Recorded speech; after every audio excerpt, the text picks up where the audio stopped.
Hello students, कैसे हैं आप सब लोग। तो अभी मनी का 10 मिनट रिवीजन सीरीज करेंगे। छोटा सा चैप्टर है, कोशिश करूंगा विद इन 10 मिनट आपको हर एक कॉन्सेप्ट अच्छे से समझा दूं और इससे बाहर एग्जामिनेशन में कुछ भी नहीं आएगा जो मैं इस 10 मिनट रिवीजन सीरीज में करवाऊंगा। इवोल्यूशन ऑफ मनी की बात करें तो मनी एकदम से ऐसा नहीं हो गया, एकदम से मेटल कॉइन्स और पेपर मनी नहीं हो गया। मनी पहले फिजिकल ऑब्जेक्ट हुआ करता था एक्सचेंज के लिए, फिर बार्टर सिस्टम आया, सामान के बदले सामान, फिर गोल्ड को एक्सचेंज की तरह यूज किया जाने लगा। आपको ये सेंचुरी याद नहीं करी ना, डेट्स याद करना है आपको। फिर मेटल कॉइन्स बन गए, उसके बाद पेपर मनी बना, नोट वगैरह, फिर प्लास्टिक कार्ड्स आने लगे, उसके बाद इलेक्ट्रॉनिक मनी ऑनलाइन जो आप करते हो, और फिर देन क्रिप्टो करेंसी। तो इस तरीके से मनी का इवोल्यूशन हुआ। ओके, अब बात करते हैं बार्टर सिस्टम की। एक ऐसा सिस्टम जहां पे सामान के बदले सामान एक्सचेंज किया जाता है। इसके पास एप्पल्स हैं, ये इसके ब्रिंजल्स की डिमांड करता है, इसके पास ब्रिंजल, इसको एप्पल चाहिए, तो ये दोनों सामान के बदले सामान एक्सचेंज कर लेते हैं। इसी को बोलते हैं बार्टर सिस्टम एक्सचेंज। बट इसमें बहुत सारी प्रॉब्लम्स होती थी, कितने एप्पल के बदले कितने ब्रिंजल्स, या फिर आप ये सोचो कि कितनी क्वांटिटी में ये फ्यूचर में इसको स्टोर कैसे करेगा, या फिर क्या पता इसे कुछ और चाहिए हो, क्या पता इसके पास देने के लिए एप्पल ना हो, इसको एप्पल चाहिए हो, या फिर क्लास ये एप्पल तो देना चाहता है पर बदले में ब्रिंजल नहीं चाहता। ऐसे बहुत से लफड़े होते थे बार्टर सिस्टम में, जिसकी वजह से मनी इकोनॉमी को लेके आया गया, मनी को इंट्रोड्यूस किया जाने लगा। अब मनी क्या है? Money act as a medium of exchange. किसी भी चीज को एक्सचेंज करने के लिए मनी चाहिए, यानी money is commonly accepted as a medium of exchange. आप कोई भी सामान मार्केट से खरीदते हो तो आपको पैसा चाहिए। मनी के दो फंक्शंस हैं, आपको जो पढ़ने हैं वो है प्राइमरी फंक्शन, दूसरा है सेकेंडरी फंक्शन, तीसरा टर्जरी फंक्शन है, वो सिलेबस का पार्ट नहीं है। प्राइमरी फंक्शन की बात करें, मीडियम ऑफ एक्सचेंज, आप किसी भी चीज को एक्सचेंज करो तो आपको पैसों की जरूरत है, और मनी सर्व करता है कॉमन मेजर ऑफ वैल्यू या common unit of value. Money जो है ना, एक्सचेंज रेशियो की प्रॉब्लम को ना सॉल्व कर देता है। पहले आपको हर सामान की कीमत दूसरे सामान में डिफाइन करनी पड़ती थी बार्टर सिस्टम में।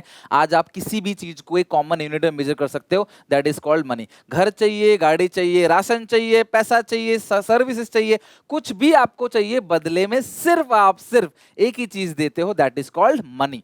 सेकेंडरी फंक्शन भी है start of deferred payment, future payment. अगर आपको कॉन्ट्रैक्चुअल पेमेंट करनी है, फ्यूचर पेमेंट करनी है, तो आप मनी के थ्रू कर सकते हो, रेट ऑफ इंटरेस्ट के साथ, जो पहले बार्टर सिस्टम में नहीं हो पाती थी। स्टोर ऑफ वैल्यू, आप पैसे को लंबे समय तक स्टोर कर सकते हो, यानी कि आप पैसे को साल, 10 साल, 50 साल, 100 साल तक भी स्टोर कर सकते हो, जो सामान को आप नहीं कर सकते थे कमोडिटी टू कमोडिटी इकोनॉमी में, यानी कि बार्टर सिस्टम में। ये कॉमन मेजर ऑफ वैल्यू की वजह से ही आज अकाउंटिंग पॉसिबल है। बैलेंस शीट के अंदर land, building, plant, machine, stock, deter, ये सब लिखा रहता है। आप सबको जोड़ते हुए कॉमन यूनिट में लाके, और वही कॉमन यूनिट क्या है? मनी है। ओके, अब बात करते हैं मनी सप्लाई की। मनी सप्लाई का मतलब है stock of money held by public at a particular point of time. Money supply कैसा कॉन्सेप्ट है? स्टॉक कॉन्सेप्ट है। मनी सप्लाई कैसा कॉन्सेप्ट है बेटा? स्टॉक कॉन्सेप्ट है। जनता के पास किसी पर्टिकुलर टाइम पे, डेट पे कितना पैसा है, उसको मेजर करने के लिए मनी सप्लाई। जब मैं बोलता हूं जनता, तो दो लोग होते हैं, बिजनेस फर्म और इंडिविजुअल। मनी सप्लाई के अंदर इन दो लोगों का पैसा काउंट नहीं किया जाता, एक तो गवर्नमेंट का, दूसरा बैंकिंग सिस्टम का, क्योंकि they are called supplier of money.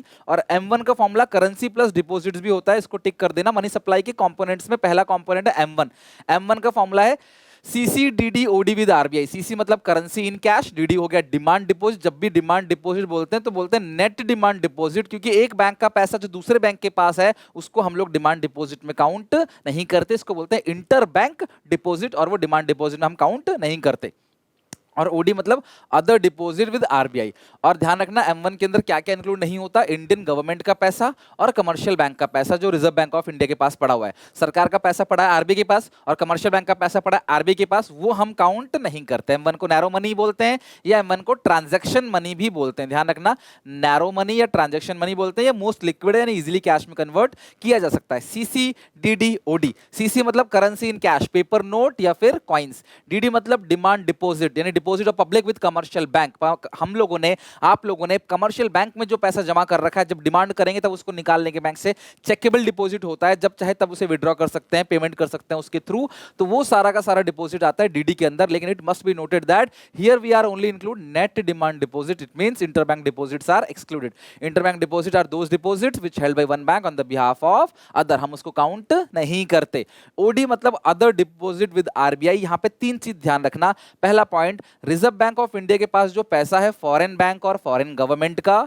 दूसरा है demand deposit of international financial institution like IMF और वर्ल्ड बैंक का पैसा जो है आरबीआई के पास। और तीसरा नाबार्ड का पैसा जो है। पहला बोलो फटाफट कमेंट्स में लिखो, foreign bank, foreign government, IMF, world bank और नाबार्ड का पैसा जो आरबीआई के पास पड़ा हुआ उसी को क्या बोलते हैं, अदर डिपॉजिट। नाबार्ड की एस्टैब्लिशमेंट कब हुई थी, 12 जुलाई 1982। तो मनी चैप्टर का हमने अच्छे से रिवीजन कर लिया। आई होप आपको with in 10 minutes money chapter मैंने अच्छे से करा दिया। जितना मैंने बताया उससे बाहर मनी में कुछ भी नहीं आएगा, बिल्कुल चिल रहो और अच्छे से इसको प्रिपेयर कर लेना। आज दिन भर में 10 मिनट सीरीज आने वाला है मैक्रो का, बिल्कुल भी स्किप मत करना। नोटिफिकेशन नहीं आएगा तो प्लीज चैनल को सब्सक्राइब कर लें और चेक करते रहना एज पर शेड्यूल जो मैंने कल कम्युनिटी टैब पे डाला था। हर एक घंटे में आपको वीडियो देखने को मिलेगी, ठीक है। तो अच्छे से इसको याद करके आना। मिलते हैं नेक्स्ट वीडियो में, टेक केयर, बाय बाय।